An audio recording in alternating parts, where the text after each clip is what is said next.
¿Qué tal, futuros ingenieros? Soy Ever Astorga y les voy a presentar un pequeño tema acerca de los sensores inductivos. Eh, todo de los sensores inductivos derivan a partir de los sensores de posición. Hay sensores de magnéticos, sensores inductivos, potenciómetros. En este caso nos vamos a enfocar en los inductivos. Los sensores inductivos son la clase especial de sensores que sirven para detectar materiales ferrosos.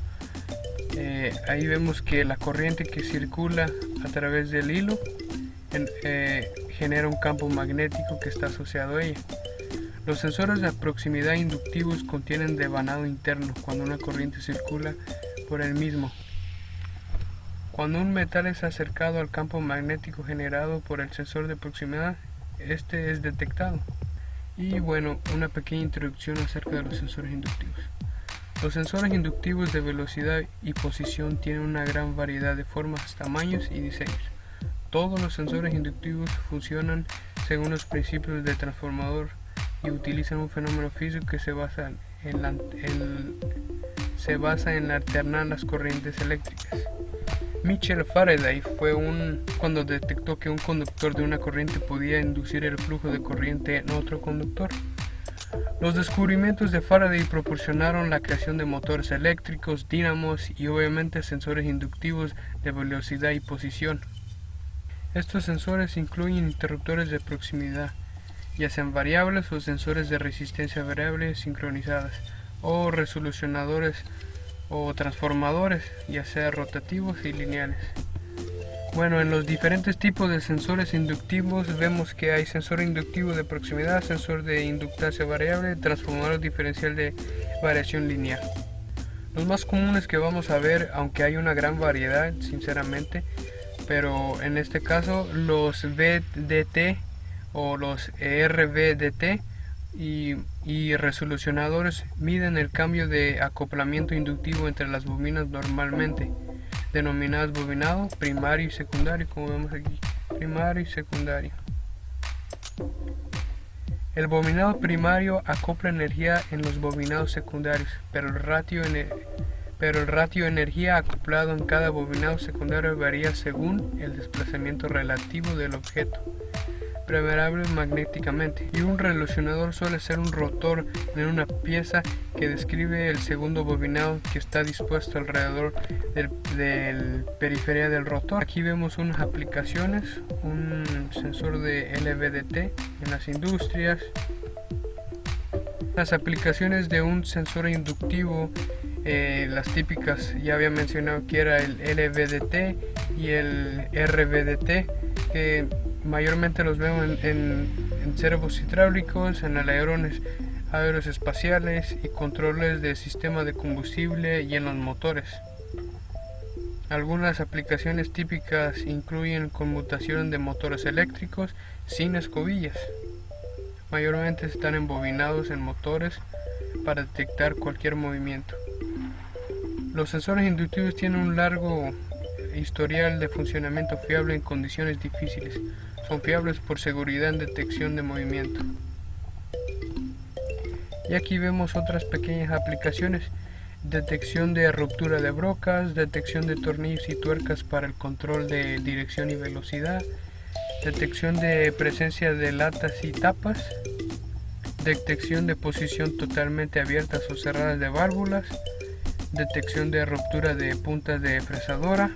Aquí vemos otro sensor que es más un sensor óptico, pero ya se les estará hablando acerca de él más adelante. Pero nos dice que es muy útil para la robótica, para regular el movimiento de los robots y detener su movimiento cuando va a tropezar con un obstáculo. Dispara algunas alarmas para los objetos que hay en el camino. Sirve para regular la iluminación artificial en función de la luz natural. Aquí están los sensores.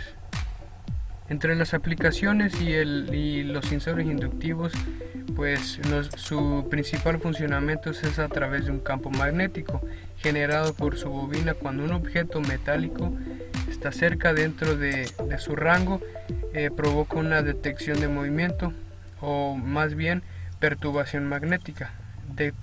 Es detectado más bien por el oscilador, el cual envía una señal al amplificador donde es acondicionado y transferida al comparador y finalmente al circuito de disparo. Por ejemplo, en el sensor de proximidad inductivo básicamente detecta movimiento, detecta el contacto eléctrico en el movimiento.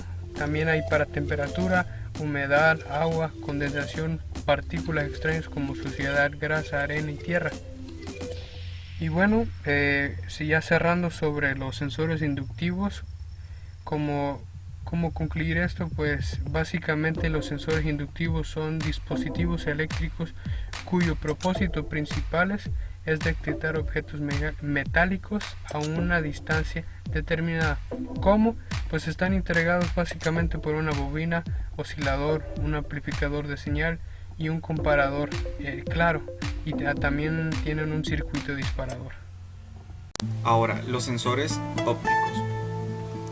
Los sensores ópticos más utilizados, más comunes, es el de barrera reflectiva y el sensor difuso. El de barrera, o también conocido como emisor receptor, nos dice que el emisor, es decir, el que emite la luz, y el receptor se encuentran en diferente cuerpo. Es decir, uno se encuentra de un lado y el otro del otro lado. Cuando un objeto interrumpa esa emisión de luz, el receptor va a enviar una señal hacia el PLC. El de barrera reflectiva, este tiene el emisor y el receptor en el mismo cuerpo. ¿Cómo funciona? Este objeto que está aquí va a reflejar la luz que está emitiendo el emisor y el receptor va a recibir dicha luz, por eso es emisor y receptor en el mismo cuerpo. Este funciona mayormente en objetos brillantes que puedan reflejar la luz, por ejemplo en objetos que sean color negro, un metal negro puede reflejar muy bien la luz, pero una ficha de color negro no refleja tan bien la luz. Entonces, según la función que queramos realizar, veremos si nos funciona mejor un emisor receptor en diferente cuerpo o en un mismo cuerpo. Por ejemplo, este emisor receptor va a detectar cualquier material literalmente, porque en cuanto se interrumpa esta luz se mandará una señal. En este, pues ya sabemos que en una ficha color negra no funcionaría tan bien. Y el sensor difuso funciona de la misma manera que este de acá, solo que el objeto a detectar tiene un mayor rango para ser detectado. ¿A qué me refiero con esto? Que el objeto puede tener diferente superficie. Por ejemplo, aquí vemos una superficie inclinada y el emisor y receptor van a funcionar de tal manera que tienen un mayor rango para detección.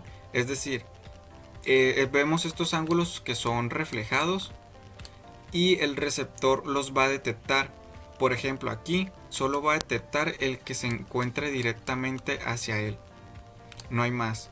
Pero aquí, si la luz es reflejada hacia diferentes direcciones, el receptor puede detectarlas y así mandar la señal hacia el PLC. Mi nombre es Carlos Olor. Me tocó decir la parte de sensores ultrasónicos. Dentro de los sensores ultrasónicos son detectores de proximidad que trabajan libres de roces mecánicos y que detectan objetos a distancia que van pocos centímetros hasta varios metros. El sensor emite un sonido y mide el tiempo que la señal tarda en regresar. Estos reflejan en un objeto. El sensor recibe el eco producido y lo convierte en señales eléctricas, las cuales son elaboradas en el aparato de valoración. Estos sensores trabajan solamente en el aire y pueden detectar objetos con diferentes formas, colores, superficies y de diferentes materiales. Los materiales pueden ser sólidos, líquidos o polvorientos.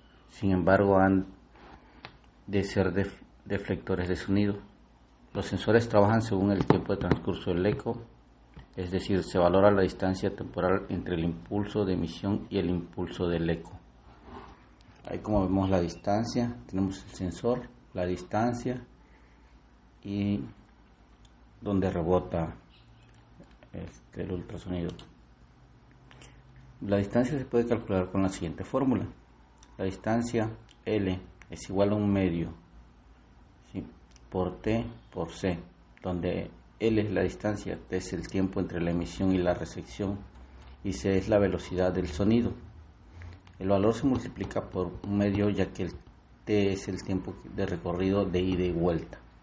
Las características típicas habilitadas por el sistema de detección de objetos transparentes detectables, dado que la onda ultrasónica puede reflejarse en una superficie de vidrio o líquido y retornar el cabezal, incluso los objetos transparentes pueden ser detectados. Resistentes a niebla. La detección se ve afectada por la acumulación de polvo, suciedad. Los sujetos de forma compleja detectables. La detección de presencia es estable, incluso para objetos tales como bandejas de malla o resortes. Los sensores ultrasónicos han demostrado su fiabilidad y resistencia en prácticamente todos los sectores industriales.